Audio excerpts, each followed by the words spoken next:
दोनों एक समान हैं। एक तो कर्म को फल को भोगता है, एक स्वच्छ कहिए शुद्ध है, भोग रहित है, असंग है, और भोगने वाले को प्रकाशता है। भोगने वाले की तरफ उसका जो है क्या है, मुख है। भोगने वाला जीव प्रतीत होवे है, दूसरा परमात्मा प्रतीत होवे। ये वो अपनी शंका रख रहा है। वो कह रहा है कि भोगने वाला तो जीव प्रतीत होता है, क्योंकि परमात्मा को किसी ने आज तक भोगते देखा ही नहीं। दूसरा परमात्मा प्रतीत होता है, इसलिए उनकी एकता कभी बन नहीं सकती। वेद के विषय में, वेद में कर्म और उपासना बहुत प्रकार के कहे हैं। सो जीव ब्रह्म की एकता विषय निष्फल हो जावेंगे, क्योंकि ब्रह्म में कोई कर्म होता ही नहीं, जबकि शास्त्रों में अनेक प्रकार के कर्मों का वर्णन किया गया। मूल रूप से 3 प्रकार के तो हर जगह लिखे मिल जाएंगे, और गहराई से आप कर्म शास्त्र में, वैशेषिक दर्शन में प्रवेश करोगे तो हजारों तरह के कर्म बताए गए। उन्हीं कर्मों में फिर जो है अशुभ कर्म और शुभ कर्मों के बंटवारे दिखाए गए। तो बहुत प्रकार के हैं। सो जीव ब्रह्म की एकता के विषय वो सब निष्फल हो जाएंगे। अगर एकता हो गई कहीं तो फिर ये संसार चलेगा कैसे? लोगों को यही शंका खाए जाती है, क्योंकि सभी कर्म करना छोड़ देंगे। हाँ, कोई कहे या ना कहे, ये शंका हर हृदय में विराजमान रहती है कि अगर सभी ब्रह्म ज्ञानी हो गए तो संसार कैसे चलेगा? संसार कैसे चलेगा? वो एक ही बात है। हमारे जगदीश तो वही लिए ही बैठे। तो आप जीव ब्रह्म की एकता कहो, सो ब्रह्म विषय जीव के स्वरूप को अंतर्भाव कहो, अथवा जीव विषय ब्रह्म के स्वरूप का अंतर्भाव कहो। जो कदाचित ब्रह्म विषय जीव के स्वरूप को अंतर्भाव कहोगे तो जीव को ब्रह्मरूप होने से अधिकारी का अभाव हो जाएगा, इसलिए कर्म और उपासना निष्फल हो जाएंगे। अगर जीव को अंतर्भाव कहोगे कि जीव है ही नहीं, केवल ब्रह्म है, तो फिर ये कर्म कौन करे? फिर जो नहीं, ये उपासना कैसे की जाए? बिना जीव के। हाँ, बिना जीव के। जो जीव विषय ब्रह्म स्वरूप का अंतर्भाव कहोगे, जीव में ब्रह्म के स्वरूप का अंतर्भाव कहोगे, तो ब्रह्म को जीव रूप होने से जागी उपासना करिए, ताका उपास्य का अभाव हो जाएगा। इधर तो ये शंका की कि कौन करेगा फिर उपासना बिना जीव के। बिना जीव के। इधर दूसरी संख्या ये हुई कि अगर ब्रह्म इसमें जो है एडजस्ट हो गया आगे जीव में, है ब्रह्म जीव हो गया, हाँ, तो फिर उपास्य कौन होगा? हम उपासक ही उपासक बैठे रह जाएंगे। इसलिए उपासना निष्फल हो जाएगी, कर्म निष्फल हो जाएगा, इसलिए ये सब निष्फल हो जाएंगे, ऐसी मुझे शंका हो रही है। इसको कहते हैं प्रमाणगत संशय। ये संशय कैसा हो गया? प्रमाणगत संशय।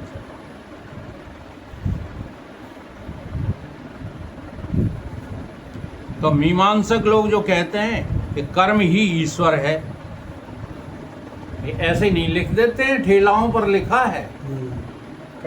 हाँ, ये ठेला वालों को कोई ना कोई जो है वेदज्ञ लोग मिल जाते हैं। तो अब ये वेद में कर्म कांड में लिखा है क्या? Work is worship.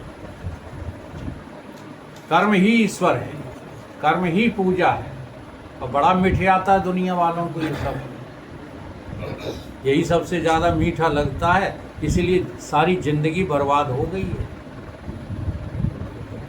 पता नहीं गुरुदेव ने किस क्षण ये कृपा कर दी हमारे ऊपर। 1 लाख लोग मिल करके हमसे तर्क करें, हम कुछ नहीं जानते वेदों में। कर्म ही पूजा है, तो मैं कहूँगा तुमसे बड़ा बेवकूफ़ दुनिया में कोई है नहीं।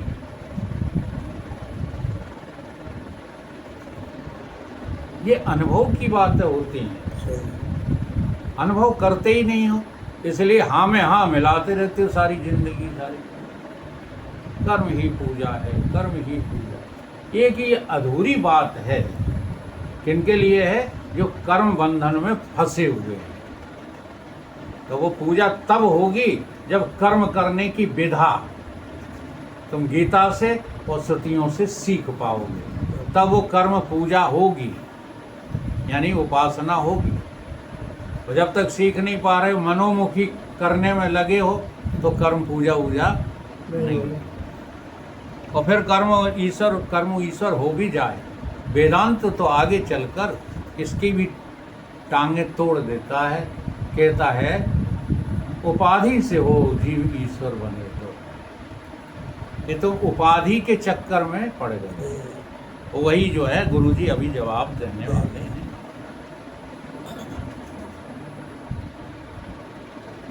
क्योंकि कर्म तो जड़ है, तिनको फल देने का सामर्थ्य बने नहीं, इसलिए कर्म का फल ईश्वर ही देता है।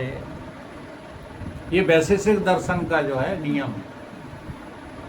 अब देखना, समाज में दो कैटेगरी पाई जाती है। एक तो कहते हैं कि कर्म का फल ईश्वर देता है, और दूसरी कैटेगरी वो है ईश्वर भूसर कुछ नहीं होता, हाँ जैसे कर्म करोगे वैसा फल आपके सामने आपको प्राप्त हो जाएगा। ये दो कैटेगरी हैं और दोनों अधूरी हैं। क्यों? दोनों ने कर्म को ही सत्य मान रखा है,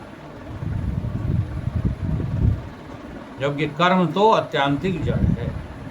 इस रीत से परमात्मा और जीव की एकता बने नहीं, ये प्रमाणगत संशय है। ये कौन सा संशय है? प्रमाणगत।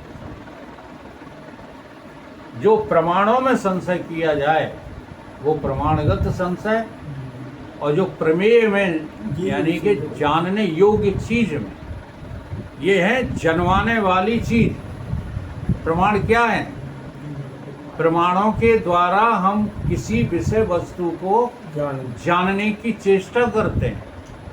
तो जनवाने वाली वस्तुओं में जब शंका की जाए वो प्रमाणगत संशय है, और जानने योग्य वस्तु के विषय में शंका की जाए वो प्रमेयगत संशय होता है। अब गत प्रश्न का जो है उत्तर देखना जरा, समय कितना है अभी? अभी तो बहुत समय है, अभी तो है 15 मिनट। 15 मिनट है। गत प्रश्न का उत्तर, गुरुदेव कहते हैं कि अगर तुम्हें इस शंका का समाधान करना है तो हमारी एक बात पर तुम्हें विश्वास करना पड़ेगा कि ये संसार उपाधिगत है। यहाँ सबकी उपाधियाँ हैं।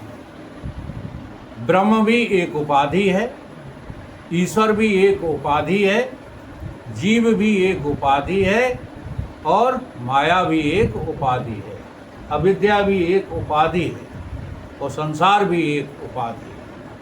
ये सब उपाधियां हैं। निरुपाधिक तो तुम खुद हो। इस बात पर विश्वास करके चलना पड़ेगा, तब ये शंकाएं दूर होंगी। सुनो शिष्य एक कहूँ विचारा, वह जाते शंका निस्तारा। अब एक विचार कहते हैं तुम्हारे सामने, जिससे तुम्हारी इस शंका का निराकरण हो जाएगा। घटाकाश एक जलाकाश, घटाकाश एक जलाकाशा, मेघाकाश एक महाकाशा। तो चार तरह के आकाश होते हैं। एक घटाकाश होता है, एक जलाकाश होता है, एक मेघाकाश होता है, और एक महाकाश होता है। चलो ये तो जो है इस बात को सिद्ध करने के लिए है कि चेतन तत्व में ये चार उपाधियां काम कर रही हैं। लेकिन अनुभव के लिए हम आपको बताएं तो आपने कितने आकाश अनुभव किए। ये तो उपाधिक आकाश हैं, लेकिन जिस आकाश का हमको अनुभव हो रहा है वो आपने अनुभव कितने किए। अधिकांश लोगों ने अगर किया हो तो बता देना, केवल रट लिया है तो नहीं,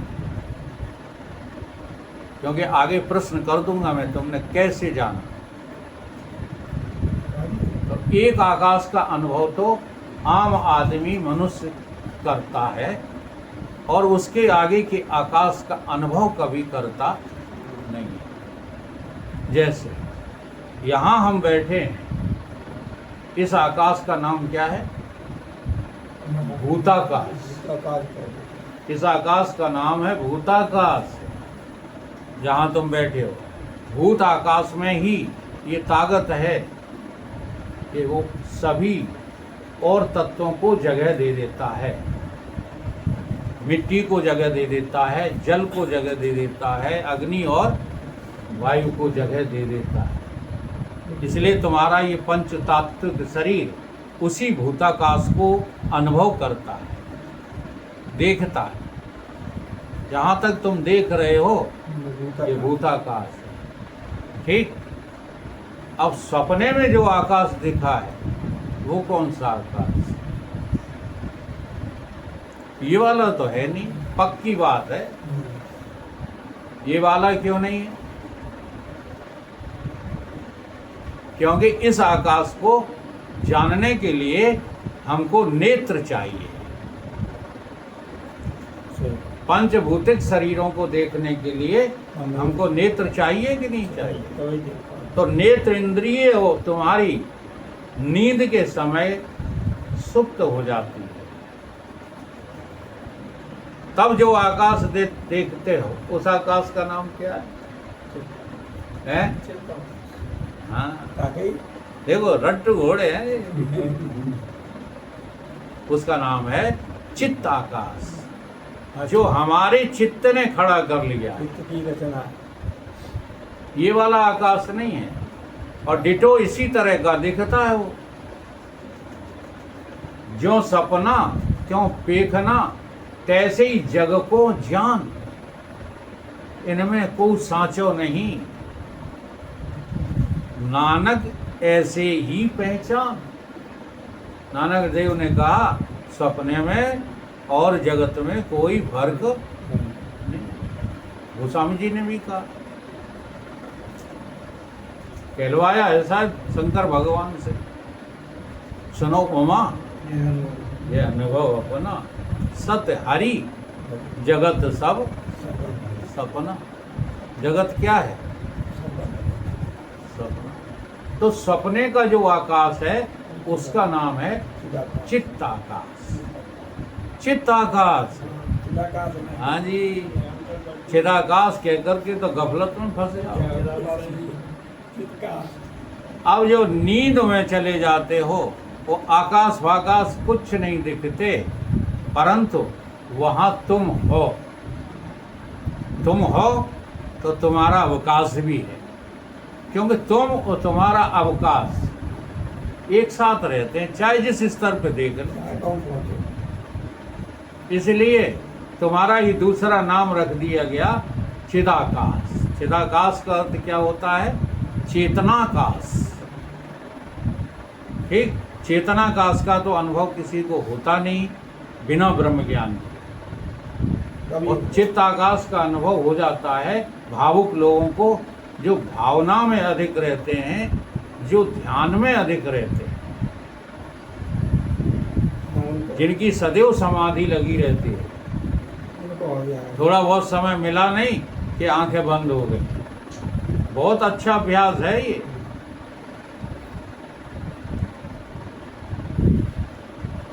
आप गलत बात मानोगे, हमने टाकीज तक में ध्यान लगाया है, फिल्म देखते देखते।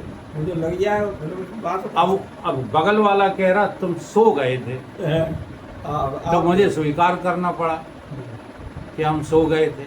हम सो नहीं गए थे, हम दूसरी दुनिया में थे। वो दूसरी दुनिया तो है, और इसके अनुभव करना शुरू करो तो तुम्हें अपने आप निर्मोहता आने लगेगी, लेकिन करते ही नहीं। ध्यान में चले जाया करो और वहाँ एक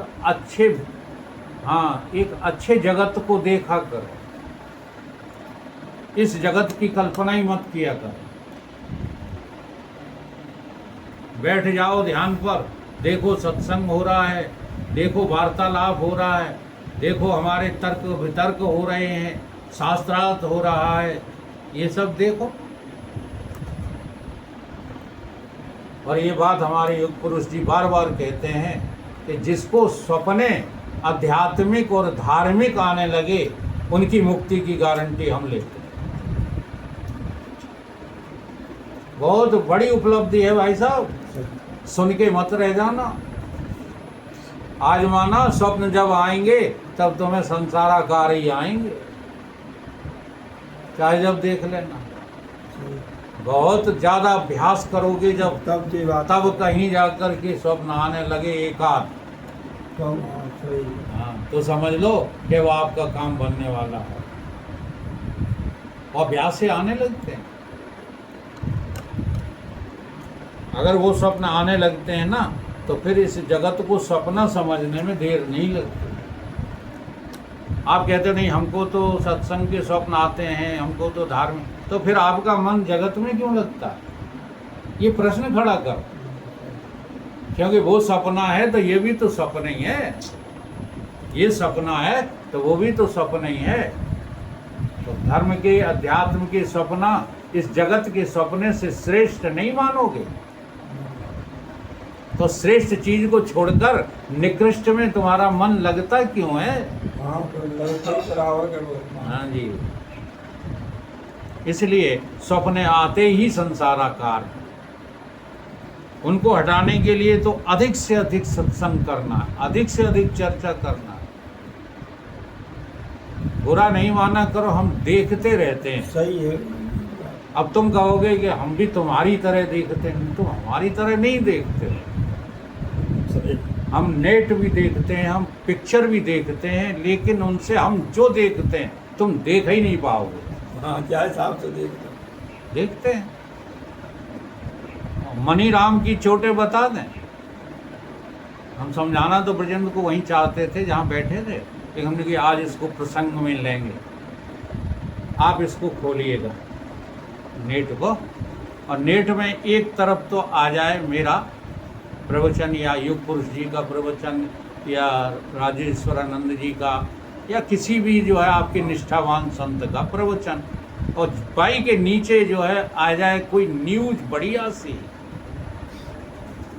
हेडिंग लिखा हो, हाँ आज ये फलानी घटना अभी अभी हुई है, ध्यान दीजिएगा।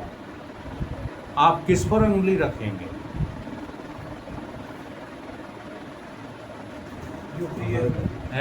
नई घटना पे हम ये दो मुखी बात नहीं पूछ रहे, तो बहुत चतुराई अपनी बुद्धि में चलते रहते हैं। यही चतुराई इनकी जो है इन्हें हिलना नहीं पड़ने दे रही।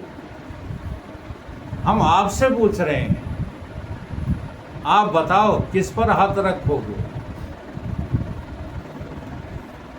वहाँ बैठे थे और कमरे में यही समस्या सामने आई। अभी पाकिस्तान में ब्लास्ट हुआ। हाँ बस रहने दो, हम यही कहलवाना चाहते हैं। आपका हाथ तुरंत न्यूज पर जाएगा, प्रवचन छोड़ दोगे, बस यही तुम्हारी साधना की अभी कम। बस करना वही है जो हम कर रहे हैं, जो तुम कर रहे हो वही हम करेंगे। तुम टीवी देखोगे हम भी देखेंगे, तुम नेट देखोगे हम भी देखेंगे, लेकिन फर्क समझिए इस बात में। और ये फर्क तुम्हारे जीवन में आ जाए तो समझ लो तुम पक्के साधक हो गए।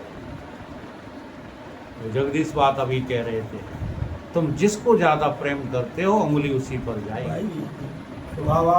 तो ये तो द्विपक्षी बात हो गई। असली बात स्वीकार करता है साधक।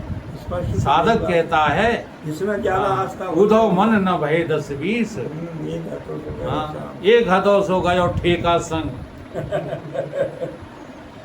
अब को आराधे ईश, मन तो एक ही है। इस मन ने संसार को पाल रखा है, ये संसार में ही भागता रहता है, इसका अभ्यास ही सांसारिक है। बड़ा दिलेरी आ जाती है भाई साहब। ये बात नहीं कि ये बातें भी करते रहो दूसरों को फटकारने के लिए, और जब समय आए तो ढीले पड़े। अब भैया बोलो मान जी, क्या बात करते हो? अगर धर्म का जीवन जीते हो तो धर्म अधर्म के बीच में जब कोई बात आए तो भाई मरे, माँ बाप मरे, सब परिवार मर जाए, धर्म का पक्ष लेना चाहिए। इतनी ताकत आती है तो वो साधना कर रहा है। और जहाँ पक्षपात पूर्ण बात आ जाती है वहाँ अभी साधना भी प्रारंभ नहीं हुई है। सही। बहुत सच्ची बात है, क्योंकि धर्म से विरति, आप धर्म का पालन करेंगे तो वैराग्य को प्राप्त होंगे। अगर अधर्म को ही धर्म मान करके पालन करेंगे तो कभी वैराग्य को प्राप्त नहीं हो सकते। शास्त्र के अनुसार, हाँ, ब्रह्मज्ञानी के अनुसार, संत के अनुसार धर्म अधर्म की व्याख्या की जाती है, मनोमुखी होकर के नहीं कि हम तो इसको धर्म मानते रहो, तुम्हारे मानने से क्या होता। जैसे एक हम सुनाया करते ना घटना, एक कम्युनिस्ट में जो है उनसे बोला योग पुरुष जी से, मैं तुम्हारे धर्म को नहीं मानता। तो महाराज श्री ने कहा, धर्म तो तुम्हारे बाप को भी मानना पड़ेगा। तब उन्होंने समझाया, उसी से पूछा, क्या तू अपनी बहन को बहन नहीं मानता? तू अपनी माँ को माँ नहीं मानता? मानता है कि नहीं? तो ये बहन स्त्री में मानना और माता मानना, बुआ मानना, चाची मानना धर्म नहीं है तो क्या है ये? इसलिए धर्म का उल्लंघन तो तू कर ही नहीं सकता। वो बात अलग है, तूने अधर्म को ही धर्म मान लिया। हाँ जी, आचार्य रजनीश जैसे जो है लोगों ने इस संसार में अधर्म को धर्म दिखा दिया और कह दिया, क्या कह दिया? संभोग से समाधि तक। हम उस समय सर्विस में थे, वो पुस्तक मेरे हाथ लग गई, मैंने उसको पढ़ा। समाधि। जी हाँ, और मेरी उसी समय जो है खोपड़ी बुद्धि घूम गई। मैंने नौकरी चाकरी के सारे काम छोड़ करके और उसी पुस्तक का सेंटेंस वाइज एक जो है लेख लिखा। हर बात का विरोध मैंने शास्त्र सम्मति से उसमें लिखा। और योग पुरुष जी को सुनते रहते थे, अपने गुरुदेव को सुनते रहते थे। आप ही कहाँ है? पता नहीं कहाँ गायब हो गई, खूब ढूंढते हैं, मिलती ही नहीं। विचार चले। उसमें मैंने लिखा, आचार्य रजनीश के हेडिंग का खंडन, संभोग से समाधि नहीं होती है, संभोग से समाधि तक कह रहा कि नहीं? संभोग से दुर्गति होती है। आजमा के देख लो, अनुभव करके देखो। वो कहता है कि संभोग में चित्त की एकाग्रता हो जाती है। तो हम उसमें हमने लिखा था, 4 ठाव है नरन के, बहुत वैराग्य चढ़ंत। बड़ा पुराना हमारा अभ्यास चल रहा है, कोई आज की ये बातें हम थोड़ी बोलते रहते। कछु अभ्यास चढ़ंत, कछु वैराग्य चढ़ंत, सबके निकट कथा सुनत रति। ये रति वाला जो तुम जो है वैराग्य बता रहे हो, ये क्षणिक होता है। जैसे ये टूटता है, हाँ, सारे वैराग्य धरे रह जाते हैं। एक बार कामी पुरुष काम क्रिया कर ले तो हजारों बार उसका मन उसी तरफ दौड़ता है। सच्चाई तो ये समाधि की तरफ जाएगा। जाने कैसे कैसे जो है यहाँ आचार्य पैदा हुए और उन्होंने अपनी तर्क युक्तियों से गलत बातें सिद्ध करने की कोशिश की। हमारे धर्मशास्त्र कहते हैं ब्रह्मचर्य नहीं, हम उसकी खिलाफत नहीं कर रहे, बहुत बड़ा विद्वान था। तो विद्वान देखो, तो थे। विद्वता के नाम पर रजनीश जैसा भारत में विद्वान नहीं हुआ। तो विद्वान माने जाए फिर विरुद्ध है शास्त्र। तो अब ये विद्या ही तो है। हाँ, ये तुलसीदास जी- ये जो 6 दर्शन है ये विद्या ही तो है। वैशेषिक अपनी बात कह रहा है, पूर्व मीमांसा अपनी कह रहा है, योग अपनी कह रहा है, न्याय अपनी कह रहा है। ये विद्वान ही तो है, और क्या है ये? तो वो बात बुरी नहीं, विद्वान होना बुरी नहीं है, और तर्क बुद्धि होना बुरी नहीं है, लेकिन जो सैद्धांतिक बात है उसको छोड़ करके अन्य बात सिद्ध करना, ये बहुत बुरा होता है। हमारे धर्मशास्त्र कहते हैं ब्रह्मचर्य सम तप नहीं दूसरा, जो पाले सो देव नहीं। को पाले हैं? नर। देवता ब्रह्मचर्य का पालन नहीं कर पाते, ब्रह्मचर्य का पालन केवल करता है मनुष्य। फिर ब्रह्मचर्य के विषय में इतनी बढ़िया व्याख्या हमारे संतों ने शास्त्र सम्मत की है। गृहस्थी में रहते हुए ब्रह्मचर्य जीवन जीना बहुत ऊंची कला है। जी हाँ, अनेक उदाहरण दिए उसने, बस उन्हीं बातों का तो असर पड़ गया। संतान उत्पत्ति हो जाना कोई अपराध नहीं है, तुम बस उसी अपराध में पूरा जीवन काट देते हो। हम क्या करें, हम तो गृहस्थ हैं। एक सन्यासी आता है, अकड़ दिखा देता है और खुद जी रहा है काय में। हाँ, संसाराचार्य, ब्रह्मचर्य नहीं है वो। कहीं लाखों में एक तुम्हें ब्रह्मचारी मिलेगा, और वो लाखों में एक जो है गृहस्थ में भी मिल जाएगा। सही, गृहस्थन में ज्यादा मिल जाए गुरु जी, मिल सकते हैं। हाँ, तुम बताए। हम पक्षपात पूर्ण बात नहीं कर रहे, जो मन है, ऐसा अनुभव है मन का जो है, सही है, बिल्कुल मन की कारीगरी सब में होती है। स्वाभाविक हो जाते इन्हीं के माध्यम तो से। यहाँ पर बात मैं यही कहना चाहता हूँ कि एक विचार करना है, वो है उपाधियों का। तो वो चीज़ थोड़ा पूरी कर दें, नहीं तुम कहोगे कि वो अंदर वाला आकाश बताया ही नहीं। आप बाहर से इंद्रियों को रोक करके जाओ तो मिलेगा चित्त आकाश। चित्त आकाश के दर्शन आपको मन बुद्धि चित्त के द्वारा होंगे, ठीक। और उससे भीतर जाओगे जब ब्रह्मबोध होगा, जब अपनी आत्मा में ही रमण करोगे, आनंद ही आनंद है, काहे रोवे मनुआ। वहाँ जो आकाश की अनुभूति हो रही है, उस आकाश का नाम क्या है? चिदाकाश, ठीक। तो ये आकाश जो 3 बताए हैं, ये उपाधियां नहीं हैं। यहाँ जो आकाश वर्णन किए जा रहे हैं, घटाकाश, ये उपाधि मेघाकाश, जलाकाश और महाकाश, ये उपाधियां हैं। इन उपाधियों से हमें अपने चारों स्वरूपों का वर्णन यहाँ समझना, वो आगे चर्चा का विषय बनेगा। बोलिए सद्गुरुदेव भगवान की।